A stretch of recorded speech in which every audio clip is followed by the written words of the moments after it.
முதல் வாசகம். விடுதலை பயண நூலிலிருந்து வாசகம். அதிகாரம் 23, இறை வசனங்கள் 20 முதல் 23 முடிய. ஆண்டவர் கூறுவது: வழியில் உன்னை பாதுகாக்கவும், நான் ஏற்பாடு செய்துள்ள இடத்தில் உன்னை கொண்டு சேர்க்கவும், இதோ நான் உனக்கு முன் ஒரு தூதரை அனுப்புகிறேன். அவர் முன் எச்சரிக்கையாயிரு. அவர் சொற்கேட்டு நட. அவரை எதிர்ப்பவனாய் இராதே. உன் குற்றங்களை அவர் பொறுத்துக் கொள்ளார். ஏனெனில் என் பெயர் அவரில் உள்ளது. நீ அவர் சொல் கேட்டு நடந்தால், நான் சொல்வது யாவற்றையும் கேட்டு செயல்பட்டால், நான் உன் எதிரிகளுக்கு எதிரியும் உன் பகைவர்க்கு பகைவனும் ஆவேன். ஏனெனில் என் தூதர் உனக்கு முன் செல்வார். இது ஆண்டவர் வழங்கும் அருள்வாக்கு. மத்தேயு எழுதிய நற்செய்தியிலிருந்து வாசகம். அக்காலத்தில் சீடர்கள் இயேசுவை அணுகி, விண்ணரசில் மிக பெரியவர் யார் என்று கேட்டார்கள். அவர் ஒரு சிறு பிள்ளையை அழைத்து அவர்கள் நடுவில் நிறுத்தி பின்வருமாறு கூறினார்: நீங்கள் மனம் திரும்பி சிறு பிள்ளைகளைப் போல் ஆகாவிட்டால் விண்ணரசில் புகமாட்டீர்கள் என உறுதியாக உங்களுக்கு சொல்லுகிறேன். இந்த சிறு பிள்ளையைப் போல தம்மை தாழ்த்தி கொள்பவரே விண்ணரசில் மிக பெரியவர். இத்தகைய சிறு பிள்ளை ஒன்றை என் பெயரால் ஏற்றுக்கொள்பவர் எவரும் என்னையே ஏற்றுக்கொள்கிறார். இச்சிறியோரில் ஒருவரையும் நீங்கள் இழிவாக கருத வேண்டாம். கவனமாயிருங்கள். இவர்களுடைய வான தூதர்கள் என் விண்ணகத் தந்தையின் திருமுன் எப்போதும் இருக்கிறார்கள் என நான் உங்களுக்கு சொல்லுகிறேன். இது கிறிஸ்து வழங்கும் நற்செய்தி. இயேசு கிறிஸ்துவில் அன்புமிக்க சகோதரர்களே, சகோதரிகளே,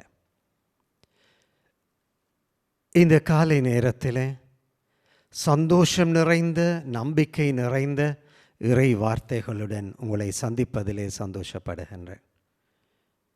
இன்றைக்கு காவல் தூதர்களினுடைய திருவிழாவை நாங்கள் கொண்டாடுகின்றோம். இந்த காவல் தூதர்களின் திருவிழா எங்களுக்கு 3 விடயங்களை நினைவூட்டுவதாக நான் பார்க்கின்றேன்.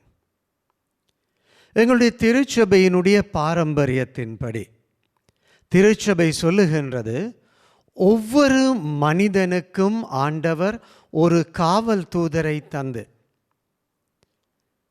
இந்த உலகத்தில் வாழுகின்ற எல்லா மனிதர்களையும் பாதுகாக்கின்றார், நல்லதை சொல்லித் தருகின்றார், ஞானத்துடனும் பக்தியுடனும் வாழ்வதற்கு தேவையான ஆற்றலையும் சக்தியையும் தருகின்றார். அப்படி என்று திருச்சபை சொல்லுகின்றது. உன்னதமான விவிலிய அறிஞரான புனித ஜெரோமும் அதைத்தான் சொல்லுகின்றார். ஒவ்வொரு மனிதனுக்கும் என்று ஆண்டவர் ஒரு காவல் தூதனை தந்திருக்கின்றார். புனித ஜெரோம் சொல்லுவார், ஆண்டவர் ஒரு காவல் தூதரை ஒவ்வொருவருக்கும் தந்து பாதுகாக்கின்றார் என்றால், நீங்கள் இறைவனுடைய பார்வையிலே எவ்வளவு முக்கியமானவர்கள் என்பதை நினைத்து பார்க்க வேண்டும். ஆகவே இன்றைய நாள் எங்களுக்கு தருகின்ற முதல் செய்தி இதுதான். ஆண்டவருடைய பார்வையிலே நாங்கள் எல்லாரும் மதிப்புக்குரியவர்கள். ஆண்டவர் தன்னுடைய வல்லமை அனைத்தையும் பயன்படுத்தி ஒவ்வொரு நாளும் எல்லா சூழ்நிலைகளிலும் எங்களை பாதுகாக்கின்றார். நாங்கள் தொலைந்துவிடக்கூடாது என்பதிலே கவனமாக இருக்கின்றார். ஆகவே ஆண்டவருக்கு நாங்கள் நன்றி சொல்ல வேண்டும். ஏனென்றால் நாங்கள் மதிப்புக்குரியவர்கள். ஆண்டவர் எங்களை அந்த மதிப்பிலே, மாண்பிலே பாதுகாக்கின்றார். இரண்டாவதாக, பரிசுத்த பாப்பரசர்கள் தொடர்ந்தும் நினைவூட்டிக் கொண்டு வருகின்றார்கள். நாங்கள் எந்த அளவிற்கு இந்த காவல் தூதர்களினுடைய உதவியை நாடி நிற்கின்றோமோ அந்த அளவிற்கு இறைவனுடைய ஆசீர் எங்களுக்கு நிறைவாக கிடைக்கும் என்று சொல்லுவார்கள். முக்கியமாக பரிசுத்த பாப்பரசர் 5வது பயஸ் அடிகள் சொல்லுவார், ஒவ்வொருவரும் தங்களுடைய காவல் தூதர்களுடன் ஜெபிக்கின்ற பொழுது அந்த காவல் தூதர்களின் பாதுகாப்பு நிச்சயமாக அவர்களுக்கு கிடைக்கும்.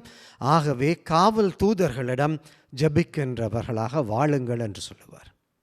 மூன்றாவதாக, ஆண்டவர் ஒவ்வொருவருக்கும் எப்படி காவல் தூதர்களை கொடுத்திருக்கின்றார்களோ, அந்த தூதர்களினால் ஒவ்வொருவரையும் பாதுகாக்கின்றாரோ, அதே போன்று நாங்களும் ஒவ்வொரு சகோதர சகோதரியினுடைய காவல் தூதர்களாக மாற வேண்டும் என்றும் எங்களுக்கு நினைவூட்டப்படுகின்றது. எங்களுடைய ஒவ்வொரு செயல்பாடும், எங்களுடன் வாழுகின்ற எங்கள் பிள்ளைகள், எங்களுடைய நண்பர்கள், உறவினர்கள், மற்ற சகோதர சகோதரிகளை இறைவன் பேரினால் பாதுகாக்கின்ற மனிதர்களாக வாழ வேண்டும். என் சகோதரனின் சகோதரியின் பாதுகாவலனாக வாழ்வது எங்கள் ஒவ்வொருவருடைய கடமையும். அன்பான சகோதரங்களே, இந்த 3 உண்மைகளையும் ஏற்றுக்கொண்டவர்களாக இந்த நாட்களில் வாழ இறை அருளை கேட்டு மன்றாடுவோம். ஜெபிப்போமாக. வல்லமையின் அன்பான ஆண்டவரே, எங்கள் எல்லோரையும் மதிப்புக்குரியவர்களாக நீர் பார்க்கின்றீரே, அதற்காக உமக்கு நன்றி சொல்லுகின்றோம்.